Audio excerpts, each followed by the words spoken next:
information where unknown forces strike the edge of ecology.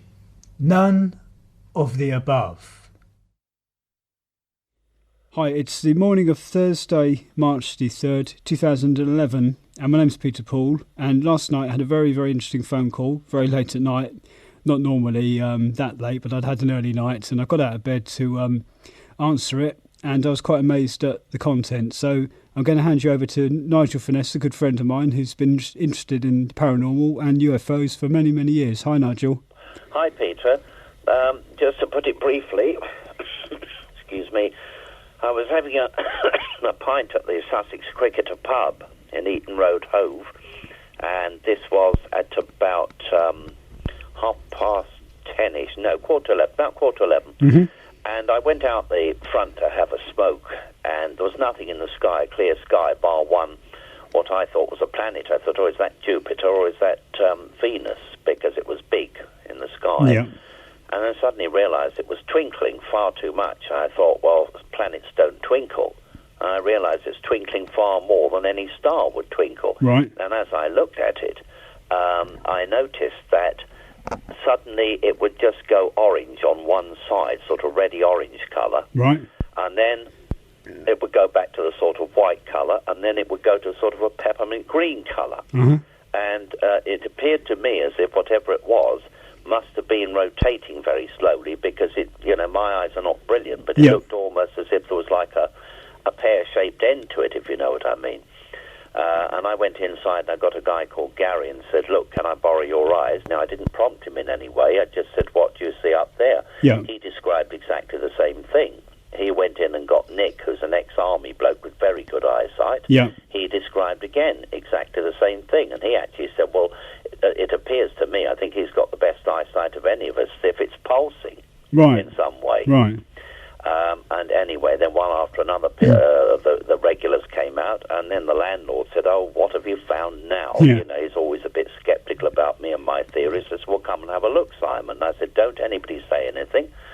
What are we looking at? He looked up at the thing, and he said, oh, blimey, that is bizarre. He said, just a minute. He said, I'm going to get my mate out. He said, he's just, I think he said he'd just retired from the RAF, or his ex-RAF or something. Yeah. And out came this young fella, and he said, you need to look at this, said Simon, the landlord. And the guy looked up, straight away got out a mobile phone, shone it, took a picture of the object. Yep. And then he said, excuse me, folks, I've got to make a phone call. Okay. And he gave out some numbers or something. It sounded like a code. He didn't give a name. And then said, right, he said, south-southwest. And he said, it seems to be pulsating. He said, reddy orange 1 minute before he could. Oh, you've got it, said he. And then they chatted a bit more. He went out of our earshot, and they chatted a bit more. And he came back and he said, there's a place, I cannot think what he said. It's Saint something. It's down in Cornwall, and that's where they track the movements of all aircraft or any missiles or anything that might be in the skies. Okay. And he said that this place is linked to RAF Culdross. I think it's Culdross, he said, in Scotland.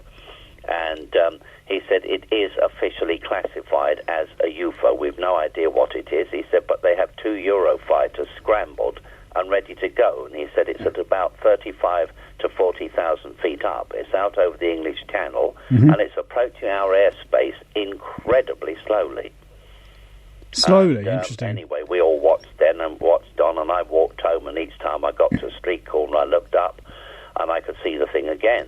And, well, obviously then I came inside, and I rang another friend who could see it, but he said, I don't think I'm looking at the same thing. But he said, it seems to go orange. But he said, maybe that's just, if you concentrate on something too long. I said, well, no. I said, everybody's eyes can't be wrong. He couldn't see the peppermint green part of it or the pulsing. And, of course, then I rang you, and the rest is history.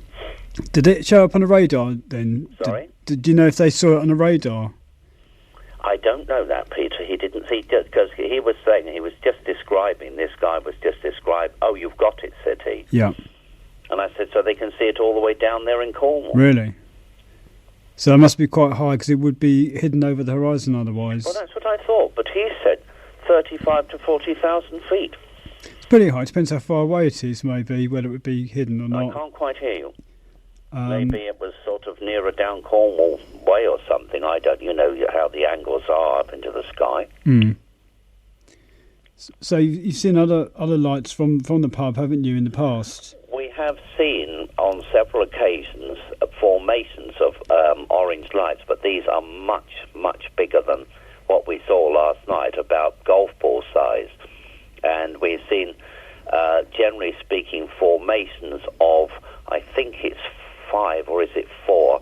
They always go, they sort of, they look as if they're mapping, if you know what I mean. They sort of wander about this way and that. And I mean, over 100 people one night, I think this would be about a couple of years ago when we had a decent summer, and the beer garden was full again at the Sussex Cricketer, but this was at the back, so looking at the North Sky.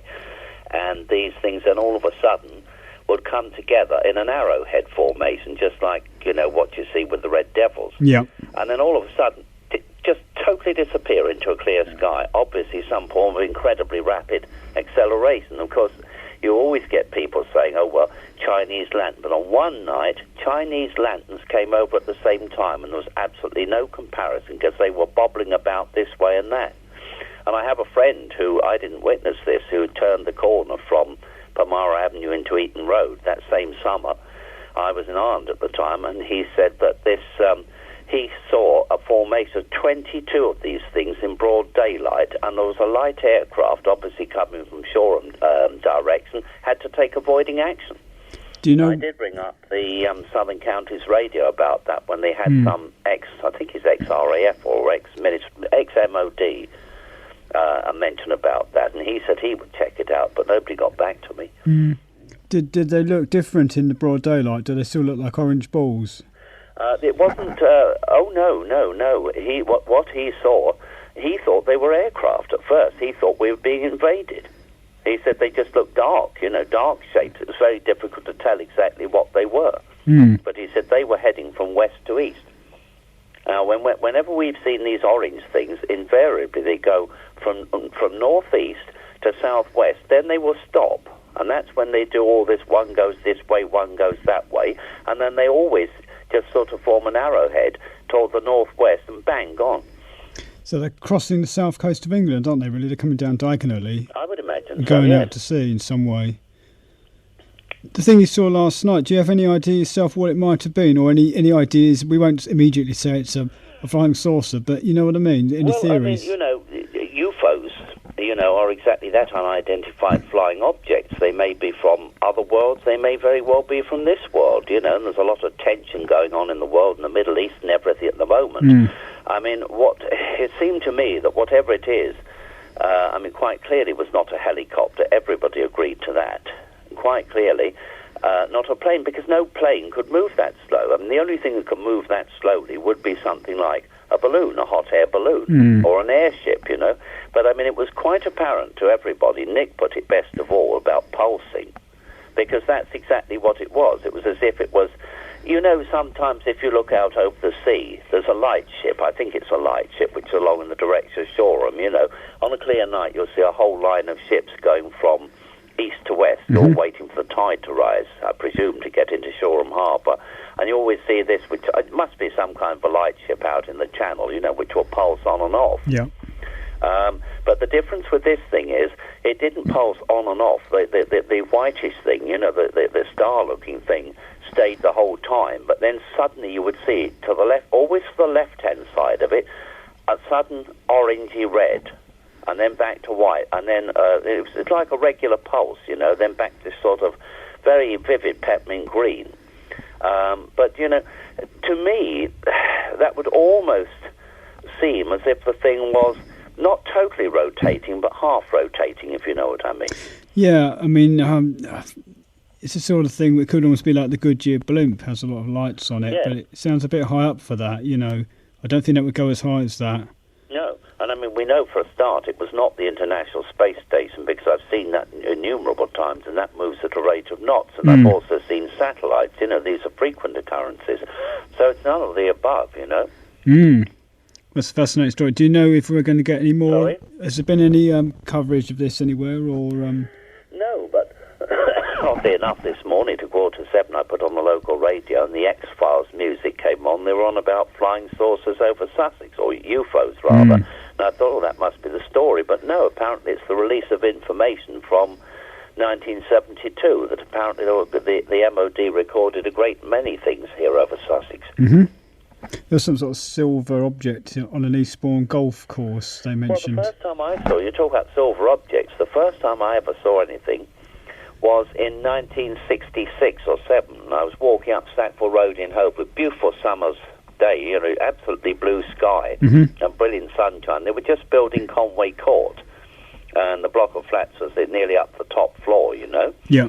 And I was just, you know, looking, and I thought, what on earth is that? The sun was glinting really brightly off a silver disc. It was about the size of a 10-pence piece.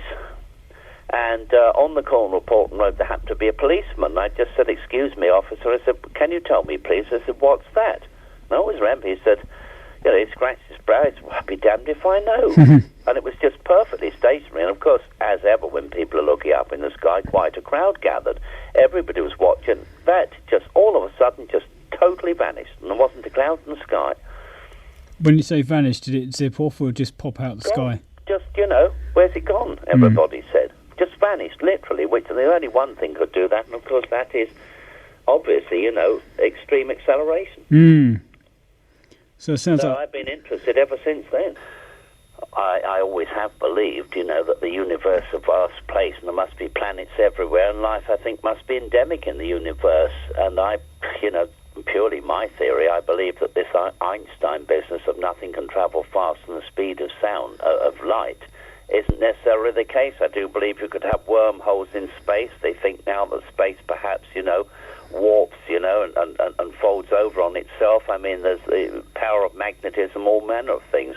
But I mean, you know, I'm not necessarily saying, oh, look, this is something for another planet. There were loads and loads of reports of the stealth bomber, you know, before it was finally made public knowledge that such a thing existed. All I'm saying is, I cannot deny the evidence of my own eyes, and I seem to be blessed in that respect, that if I look up in the sky, you know, from time to time I do see things.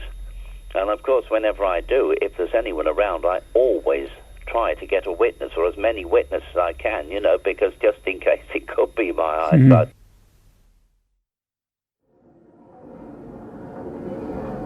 The information where unknown forces strike the edge of ecology.